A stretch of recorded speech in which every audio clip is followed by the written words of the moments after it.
Iran और America, दशकों पुरानी ये दुश्मनी। हम सबको लगता है कि ये लड़ाई एक न्यूक्लियर बम को लेकर है। लेकिन क्या हो अगर असली वजह कुछ और ही हो, कुछ ऐसा जो पर्दे के पीछे से पूरी दुनिया की अर्थव्यवस्था को कंट्रोल करता हो। आइए इस उलझी हुई कहानी की पर्दे खोलते हैं। देखिए, यही सवाल इस पूरे मामले की जड़ है। आज अमेरिका ईरान को न्यूक्लियर बम बनाने से रोकने के लिए कुछ भी करने को तैयार है। पर एक वक्त था जब इसी अमेरिका ने खुद ईरान को न्यूक्लियर टेक्नोलॉजी एक तरह से तोहफे में दी थी। तो सोचने वाली बात है, आखिर ऐसा क्या बदल गया? इस कहानी को समझने के लिए हमें समय में थोड़ा पीछे चलना होगा। 1950s के दशक में ये वो दौर था जब खेल सिर्फ एक चीज का था, तेल, और खिलाड़ी बहुत बड़े थे। कहानी शुरू होती है 1951 में। ईरान के प्रधानमंत्री मोसद्दिक ने एक बड़ा ऐलान किया। ईरान का तेल ईरान के लोगों का है और उन्होंने तेल कंपनियों का राष्ट्रीयकरण कर दिया। अब ये बात ब्रिटेन और अमेरिका को बिल्कुल पसंद नहीं आई। नतीजा, 1953 में CIA और ब्रिटिश इंटेलिजेंस ने मिलकर मोसद्दिक की चुनी हुई सरकार का तख्ता पलट कर दिया। और मजे की बात देखिए, इसके कुछ ही साल बाद 1957 में उसी अमेरिका ने ईरान को परमाणु तकनीक दी ताकि सोवियत संघ के खिलाफ एक मजबूत दोस्त खड़ा किया जा सके। इस तख्ता पलट ने ईरान की गद्दी पर अमेरिका के दोस्त शाह को तो बिठा दिया, लेकिन ईरान के लोगों के दिलों में अमेरिका के लिए एक ऐसी नफरत भर दी जो आज तक जिंदा है। आज जो डेथ टू अमेरिका के नारे हम सुनते हैं, उनकी जड़ें असल में यही हैं। ये सिर्फ राजनीति नहीं थी, ये एक राष्ट्रीय अपमान था। अब आते हैं इस कहानी के सबसे जरूरी हिस्से पर, पैसा। और वो सिस्टम जिसने अमेरिकी डॉलर को दुनिया का बेताज बादशाह बना दिया। सोचिए, 1971 से पहले हर अमेरिकी डॉलर की कीमत सोने में तय होती थी, मतलब डॉलर के पीछे सोना था। लेकिन फिर राष्ट्रपति निक्सन ने यह सिस्टम ही खत्म कर दिया। अब अमेरिका के सामने एक बहुत बड़ा सवाल था। अगर डॉलर के पीछे सोना नहीं है, तो दुनिया इस कागज के टुकड़े पर भरोसा क्यों करेगी? डॉलर का दबदबा खत्म होने का खतरा मंडरा रहा था। तो इस प्रॉब्लम का हल अमेरिका ने सोने में नहीं बल्कि काले सोने में खोजा, मतलब तेल में। उन्होंने एक ऐसा सिस्टम बनाया जिसे हम पेट्रोडॉलर सिस्टम कहते हैं। नियम बहुत सीधा था। दुनिया में किसी को भी तेल खरीदना है तो उसे पेमेंट अमेरिकी डॉलर में ही करनी होगी। अब यह सिस्टम काम कैसे करता था, ये भी बड़ा जबरदस्त था। अमेरिका ने सऊदी अरब से एक डील की। तुम अपना सारा तेल सिर्फ और सिर्फ डॉलर में बेचोगे और बदले में हम तुम्हारी पूरी सैन्य सुरक्षा की गारंटी लेंगे। अब सोचिए, तेल तो हर देश को चाहिए, मतलब हर देश को डॉलर भी चाहिए। इससे डॉलर की डिमांड हमेशा आसमान पर रही और तेल बेचकर कमाए गए खरबों डॉलर घूम फिरकर वापस अमेरिका की इकोनॉमी में ही इन्वेस्ट होने लगे। सब कुछ अमेरिका के प्लान के हिसाब से चल रहा था, परफेक्टली। लेकिन फिर आया साल 1979 और इसने पूरा का पूरा खेल ही पलट कर रख दिया। ये बदलाव इतना बड़ा था कि यकीन करना मुश्किल है।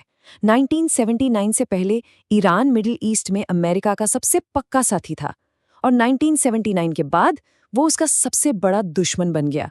जो कल तक दोस्त था, आज जानी दुश्मन था। 1979 में ईरान में इस्लामी क्रांति हुई। लोगों ने अमेरिका के दोस्त शाह को देश से निकाल फेंका और सत्ता आयतुल्ला खुमैनी के हाथों में आ गई।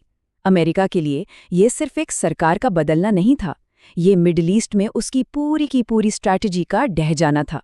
उसका सबसे मजबूत किला अब उसका सबसे बड़ा सिरदर्द बन चुका था। अब ईरान अकेला था और सामने थी दुनिया की सबसे बड़ी सुपर पावर। सीधी लड़ाई तो हो नहीं सकती थी, इसलिए ईरान ने एक टेढ़ा रास्ता अपनाया। ईरान ने सद्दाम हुसैन और गद्दाफी का हश्र देखा था और उसे एक बात साफ समझ आ गई थी, अगर अमेरिका से बचना है तो सिर्फ एक ही रास्ता है, न्यूक्लियर हथियार। ये उनके लिए कोई हमला करने का हथियार नहीं, बल्कि एक इंश्योरेंस पॉलिसी थी, एक गारंटी कि अमेरिका कभी उन पर सीधे हमला करने की हिम्मत नहीं करेगा। तो ईरान ने एक 3 पॉइंट स्ट्रैटेजी अपनाई। पहला, प्रॉक्सी वॉर, मतलब मिडिल ईस्ट में हिजबुल्ला और हूती जैसे ग्रुप्स को पैसा और हथियार देकर अमेरिका और उसके साथियों को परेशान करना। दूसरा, अपना न्यूक्लियर प्रोग्राम तेज करना। और तीसरा, चोक पॉइंट्स, यानी दुनिया के सबसे जरूरी समुद्री रास्तों पर अपना दबदबा बनाना।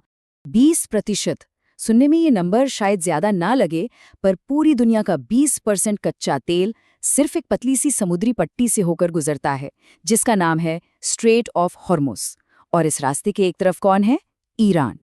तो अब तस्वीर साफ हो रही है ना? जब ईरान स्ट्रेट ऑफ हॉर्मुज़ को बंद करने की धमकी देता है तो वो सिर्फ तेल के जहाज़ों को नहीं रोक रहा होता, वो असल में उस पेट्रो डॉलर सिस्टम की दुखती रग पर हाथ रख रहा होता है, जिस पर अमेरिकी डॉलर का पूरा साम्राज्य टिका है। अगर तेल का बहाव रुका तो डॉलर का खेल कैसे चलेगा? और पिछले 1 दशक से बस यही चूहे बिल्ली का खेल चल रहा है। कभी अमेरिका और इजराइल स्टक्सनेट जैसे वायरस अटैक से या वैज्ञानिकों की हत्याएं करवाकर ईरान के प्रोग्राम को धीमा करते हैं, तो 2015 में एक न्यूक्लियर डील होती है। फिर 2018 में अमेरिका उस डील से बाहर आ जाता है और जवाब में ईरान पहले से भी ज्यादा तेजी से यूरेनियम बनाना शुरू कर देता है। और ये सब हमें आज की तारीख में लाकर खड़ा कर देता है, एक खतरनाक गतिरोध पर, एक ऐसे मोड़ पर जहां कोई भी पक्ष पीछे हटने को तैयार नहीं है।